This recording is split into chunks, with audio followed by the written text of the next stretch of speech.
जादूची छडी.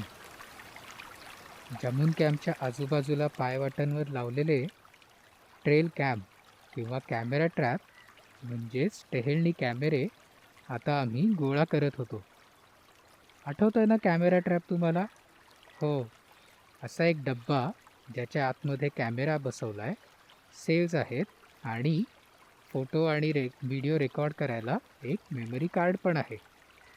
आणि आपल्या मोशन सेन्सरवरती म्हणजेच असा सेन्सर की ज्याच्या समोरून कोणीही हालचाल केली की हा कॅमेरा फोटो काढतो. तर असे हे कॅमेरा लावताना आम्ही खूप सावधगिरी घेतली होती. काही जागी हत्तींची खूप वर्दळ होती, खास करून टेकडीच्या पायथ्याला, जिथे ना उंबराची दोन मोठी झाडं म्हणजेच हिंदीत काय गुलर, बरोबर, त्याला अजून एक नाव आहे हा. मध्य प्रदेशात उंबराला डूमर पण म्हणतात. कसलं गमतीशीर नाव आहे.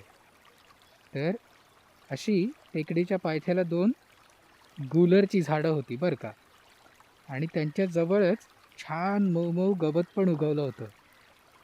एक एकदा एक कॅमेरा ट्रॅप लावायला गेलेलो असताना तिकडे हत्ती खूप जवळून दिसले आम्हाला. म्हणजे एवढे जवळून की 4 झाडं सोडून एक हत्ती पटकन पसार पण झाला. आम्ही एकूण 12 ठिकाणी असे कॅमेरे लावले होते. मग काय केलं? आता 12 ठिकाणी जाऊन सगळे कॅमेरे आणायला खूप वेळ लागला असता. सगळे कॅमेरे चेक पण करायचे होते. काही कॅमेरे परत आणायचे होते. मग आम्ही काय केलं? आमच्या टीमचे 2 छोटे गट केले आणि प्रत्येक गटानं 6 ट्रेल कॅम्प चेक करायचे असं ठरवलं. सोबत मेमरी कार्ड, सेल असं सगळं घेतलं. आम्ही खास तयार केलेला खिळे असलेला डब्बाही घेतला. याची वेगळीच गंमत आहे. कधीकधी प्राणी कॅमेरा ट्रॅप अगदी हुंगायलाच येतात. हत्ती तर सगळा सेटअप मोडून पण टाकतात. म्हणून हा खिळे लावलेला डब्बा, म्हणजे या डब्याच्या आतून खिळे टोचले होते आणि बाहेर खिळ्यांचं टोकेरी टोक बाहेर आलं होतं. म्हणजे हत्तींनी सोंडेनी जर वास घेतला तर त्यांना कळू शकतं की इथे टोकदार काहीतरी आहे आणि मग ते सोंडेनी हा कॅमेरा ट्रॅप पळवत नाही किंवा पायानी चिरडत नाही. तर असाच हा डब्बा आहे कॅमेरा ट्रॅप सुरक्षित ठेवायला. असे पण 2-4 डब्बे आम्ही घेतले.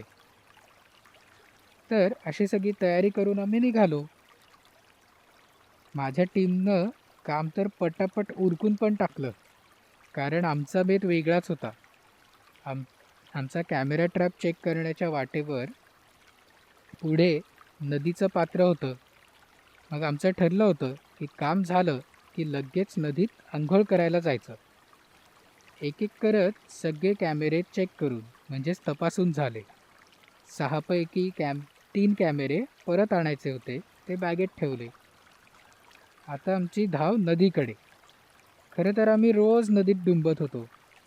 मी तर कॉर्बेटच्या जंगलात जेव्हा गेलो होतो आणि जम्मू कॅम्पवर 10 दिवस राहिलो, तेव्हा एकदाही कॅम्पवर अंघोळ केली नाही. रोज रामगंगेच्या गार फेसाळणाऱ्या स्वच्छ पाण्यात अंघोळ केली. मग कशाला हवंय गरम पाणी आणि साबण? रोज एक चपटा दगड, अगदी खरखरीत दगड शोधायचो आणि पाण्यात डुंबायचो. अंग घासायला दगडाचाच स्क्रबर. मग मस्त जंगलात मजेची अंघोळ. तर आम्ही असे धावत पळत जाताना आमच्यातलाच एक जण ॲलन धडपडला.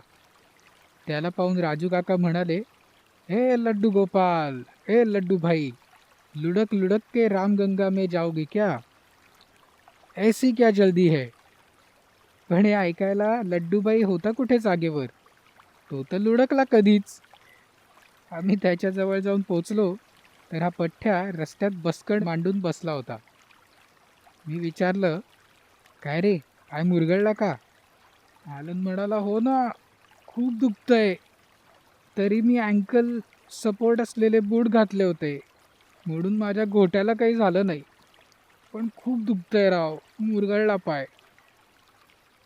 मग आम्ही ॲलनला खांद्यानी म्हणजे ॲलननी त्याचा उजवा हात राजू काकांच्या खांद्यावर, डावा माझ्या खांद्यावर, असं आम्ही त्याला खांद्यानी आधार दिला आणि चालत लंगडत असा हळूहळू करत रामगंगेपाशी आलो. तिथे आल्यावर शूज काढले त्यांनी आणि मग त्याला म्हटलं गार पाण्यात पाय बुडून बस. त्याला जरा बरं वाटलं. मग मी आणि अजून एक मित्र आम्ही दोघांनी आमची नदीवरची डुंबाडुंबीची आंघोळ करायला सुरुवात केली. तेवढ्यात राजू काका कुठल्याशा झाडाची फांदी घेऊन आले. मी ओळखलं की हे आता लड्डूभाई म्हणजे ॲलनचा पाय बरा करणार आहेत. मी हे झाड कुठेतरी पाहिल्याचं मला आठवत होतं. सोनमर्गच्या जंगलात, काश्मीरच्या जवळ. छान हिरव्यागार फांदीला मस्त लांबडी पातळ पानं होती या झाडाला आणि पानांवर छोटे छोटे छोटे छोटे काटे होते. खरे तर हे बारीक काटे देठावर, फांदीवर, पानावर सगळीकडे होते. मग मी आता न राहून विचारलं, या झाडाचं नाव काय आहे? राजू काका म्हणले, ये तो जादू की छड़ी है, हम इसे छड़ी ही बुलाते हैं, बड़े काम का पौधा है. पौधा म्हणजे छोटं झाड, कुंडीत लावता येईल असं. मग त्यांनी लड्डूबाईला सांगितलं, पाय छान पुसून पसरून बस. मग राजूभाईंनी असं पटकन छडी पायावरती मारली. ॲलन तो ओरडलाच, अरे राजूभाई क्या कर रहे हो, चुभ रहा है ना, दुखता है, अभी अभी तो लगी है उधर. आणि तो असं ओरडत असतानाच चक्क त्याचा ठावभाव बदलला. राजूभाई, पर थोड़ा थोड़ा असर हो रहा है लगता है, देखो मेरी सूजन थोड़ी कम होती जा रही है. आई, जादूच झाली की. हो, ॲलनला म्हणजेच लड्डूबाईला दुखलं होतं थोडं काटे टोचल्यामुळे, पण आता त्याच्या पायाला झिंझिण्या येत होत्या, जसं झिंझिण्या येत होत्या. आणि मग थोड्या वेळात त्याला काहीच कळलं नाही की पायाला लागलंय आणि काय. पुन्हा त्याने गार पाण्यात पाय तसाच ठेवला आणि अगदी 15 मिनिटात त्याचं दुखणं गायब. झिंझिण्या आल्या, पाय बरा झाला आणि सूज पण उतरली. तर असं हे छोटंसं झाड आहे जे हिमालयाच्या पायथ्याच्या डोंगर रांगांमध्ये सापडतं. काही लोक तर या झाडाची पानं तोडून ती उकळून छान गाळून त्यांची भाजी पण करतात. मी असं नेपाळमध्ये सूप प्यायलं आहे बरं का. आणि आमच्या ट्रिपमध्ये आलेल्या बऱ्याच जणांचा गळा पण त्यांनी खूप छान बरा झाला होता. तर जंगलात अशी कितीतरी औषधी झाडं असतात, पण याचा उपयोग आपल्याला माहिती नसेल तर करायचा नाही. तिथल्या लोकांना याचे बरेचसे उपयोगही माहिती असतात. आपण निरीक्षण तर करूच शकतो आणि त्यांच्याकडनं माहिती पण घेऊ शकतो.